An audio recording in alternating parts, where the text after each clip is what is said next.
Hi guys! Eto nga tayo at i-tutorial ko naman ngayon kung paano ma-monetize si Facebook. Ano ba ang unang step para magkasahod kay Facebook? Ano ang mga dapat pindutin?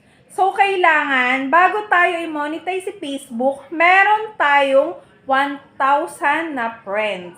Ganun po. Para at least meron tayong 1K followers. Yun, at meron tayong 1,000 likes. Yan ang unang requirements niya.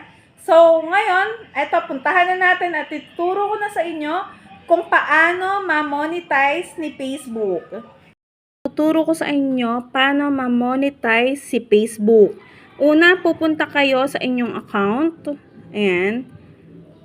Pagpunta nyo sa account nyo, makikita nyo itong tatlong tuldok sa may kanan. Pindutin nyo po yun. Pag pindot nyo yun, makikita nyo itong turn on professional mode. Yan ang pipindutin nyo. Pagka pindot nyo, punta kayo sa turn on.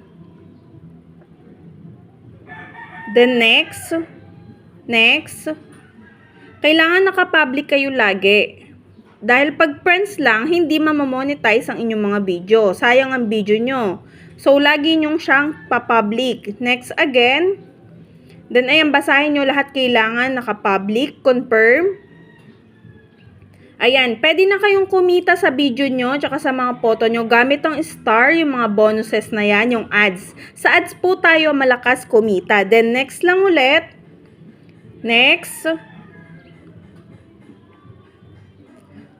Kung gusto nyo baguhin yung profile nyo, pwede nyo siyang baguhin. Then next ang pipindutin nyo. Kung ayaw nyo naman at okay na, tanggalin nyo lang yung check, skip nyo. Yan, go to professional dashboard. Okay na po, pwede nang ma-monetize ang inyong Facebook, ang inyong mga videos. Kikita na tayo dyan. Get started. Ayan po, okay na po yan. So, back natin siya. Tingnan natin kung ilan ang followers natin.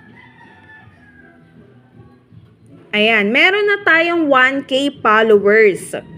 Ganyan lang po siya kadali. So, pwede na tayong mag-upload ng mga videos and photos para kumita tayo. Ayan, intayin po natin yung next videos natin. Thank you guys! Don't forget to follow, comment, and like.